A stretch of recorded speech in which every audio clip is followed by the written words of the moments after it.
L'agence a commencé à se positionner sur l'observation touristique il y a à peu près une dizaine d'années, essentiellement sur demande de nos différents membres et territoires dans le cadre des travaux sur la planification et en particulier dans le cadre de documents d'urbanisme type PLU à Champs-Rousses et PLUI du massif du Vercors, où le sujet de l'immobilier de loisirs est une des exigences du Code de l'urbanisme et a poussé l'agence à aller explorer un peu les données à disposition sur ce volet-là. Il y a trois champs sur lesquels l'agence a commencé à se positionner. Le premier, c'est l'observation de l'immobilier de loisirs. Le deuxième, c'est un peu la mise en concurrence, on va dire, entre cet immobilier de loisirs et la question des parcs de logement. Et le troisième, c'est plutôt la question de l'offre d'activité et de la capacité à aller qualifier ce qu'il y a en termes d'offre d'activité et de saisonnalité sur les différents territoires membres. Sur l'IMO de loisirs, l'agence a commencé à travailler en premier lieu sur des explorations avec l'INRAE et Isère Attractivité sur des méthodes d'identification de l'immobilier touristique et de qualification de l'immobilier touristique pour être en capacité de définir les différents segments d'immobilier qu'il peut y avoir sur un territoire. Donc le centre de vacances, la résidence de tourisme, les copropriétés touristiques, les campings et hôtelleries de plein air, etc. Tout un travail qui a été mené en lien aussi avec le CEREMA, puisqu'il y avait une méthode en déploiement, la méthode cognitive, qui a été déployée localement par l'agence et Isère Attractivité, une méthode qu'on a maintenant appelée HEPTO à l'agence et qui est à disposition de nos territoires pour l'observation et la géolocalisation du bâti touristique sur les différents territoires. Au-delà de l'observation des segments d'immobilier de loisirs, il y a tout un champ qui se développe dans l'observation autour de la mise en location et de la fréquentation en fait de ces hébergements. L'agence a commencé à acquérir à partir de 2020 les données de la base Likibu qui permettent en fait un suivi des annonces Airbnb et Abritel et qui permettent de qualifier un peu cette offre de location touristique meublée et c'est l'objet du travail qui a été réalisé avec la métropole. Au-delà du champ vraiment planification et segment touristique, l'intérêt du positionnement sur cette observation touristique, il était d'aller un peu plus qualifier l'offre à disposition sur les territoires et notamment dans un contexte où on se pose beaucoup la question aujourd'hui de la diversification des activités touristiques en territoire de montagne, mais pas que, ça peut être tout territoire touristique local. Sur ce volet-là, l'agence a commencé à travailler avec les données APIDAE, qui sont des données mises à disposition et remplies de manière participative par les offices de tourisme, et qui nous permettent de rentrer par grandes catégories les types d'activités qui sont présentes sur un territoire, de l'activité de plein air à la glisse, le VTT, etc., et de qualifier aussi la saisonnalité. Et tout ça, c'est des éléments qui permettent de mieux qualifier les territoires, de caractériser en fait leur état des lieux actuels et de les aider par ce principe d'observation touristique à se positionner sur des politiques et des stratégies de développement territorial et touristique court ou moyen terme.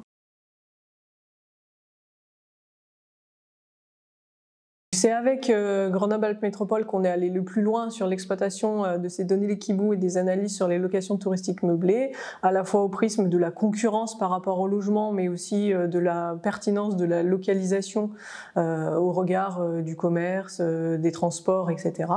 C'est une base de données qu'on va commencer à exploiter de manière un peu plus intensive, entre guillemets, avec nos différents partenaires, parce qu'elle est hyper pertinente à la fois en territoire de montagne et en territoire de plaine et touristique classique, et elle vient questionner en fait l'ensemble des politiques publiques et nos membres se questionnent énormément en ce moment sur ce volet concurrentiel entre hébergement touristique et logement, mais aussi entre hébergement touristique, résidence principale et résidence secondaire. Et sur ce volet-là, l'agence est en train de muscler une méthodologie d'identification des résidences secondaires qui permet d'accompagner aussi les territoires sur des analyses un peu plus poussées sur le type d'occupants de ces résidences secondaires et sur la provenance des propriétaires des résidences secondaires pour évaluer en fait les capacités de mutabilité court ou long terme ou les capacités de remise en location dans le cadre d'une location touristique meublée ou dans le cadre d'un réinvestissement pour du logement, notamment sur des territoires où la question du logement commence à être un peu tendue. En parallèle de ça, se pose la question en fait de la taxation sur ce type d'habitat, résidence secondaire ou location touristique. Donc la question d'analyser aussi des produits autour de la taxe de séjour. Pour aller plus loin, nous, dans l'exploitation de toutes ces données d'observation touristique, on a mené pas mal d'explorations avec les différents territoires. Donc le premier lieu, celui sur la métropole autour des locations touristiques meublées, mais avec le Grésivaudan et ses stations sur la question de l'immobilier de loisirs et de la fiabilisation de cette méthode HEPTO. Et avec le département, une analyse du marché touristique immobilier et foncier, pour l'instant des stations, mais vraiment c'est un produit d'observation en fait qui va intéresser les territoires au prisme de l'analyse marché du logement, marché touristique et stratégie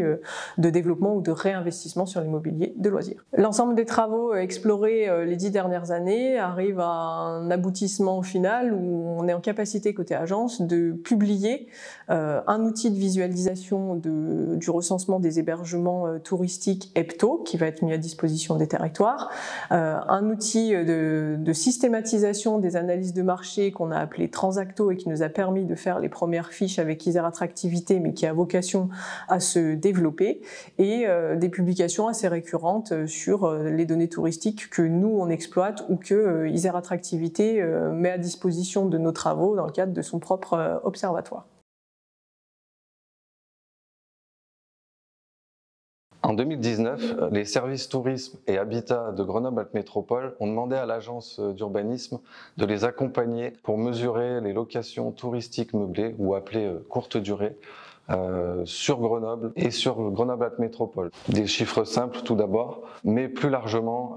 avec des questions plus précises pour savoir dans quel quartier il y en a beaucoup et est-ce que ça risque de déséquilibrer le marché de l'habitat classique. Pour cela, l'agence a étudié les différentes méthodes de collecte de données,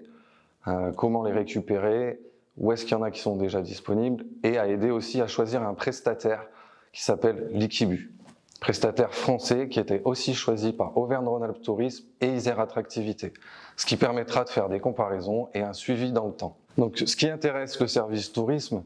c'est d'avoir le nombre. Pourquoi ? Ça témoigne de l'attractivité du territoire, mais ça peut aussi l'aider à le renforcer. Et il y a aussi l'objectif de collecter la taxe de séjour. Le service habitat, quant à lui, est intéressé par une espèce de concurrence qu'il peut y avoir pour de la location classique des habitants. Voilà, qu'on ne se retrouve pas avec des problèmes comme dans certaines grandes villes comme Barcelone, Paris, etc. L'agence a également pu proposer des représentations cartographiques innovantes et des data visualisations à destination du grand public pour pouvoir en tirer des premiers enseignements.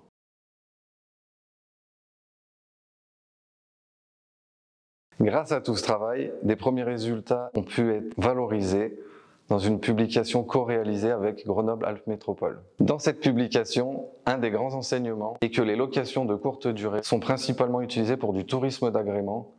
en complémentarité de l'hôtellerie qui, lui, est plus utilisé historiquement pour du tourisme d'affaires. Ces locations de courte durée sont particulièrement réservées en période estivale. La moitié des annonces sont réservables plus de 120 jours par an, qui est le seuil maximal autorisé pour une résidence principale, donc presque assimilable à de l'activité professionnelle. Les nuitées marchandes restent en constante progression depuis 2019 avec une petite pause due au Covid. Il faut noter aussi que 70% des nuitées de ces locations de courte durée sont pour du tourisme d'agrément, donc il reste une part quand même significative liée au tourisme d'affaires, à peu près 30%, qui conviendra de suivre dans le temps pour éviter les dérives qu'on peut connaître sur d'autres territoires.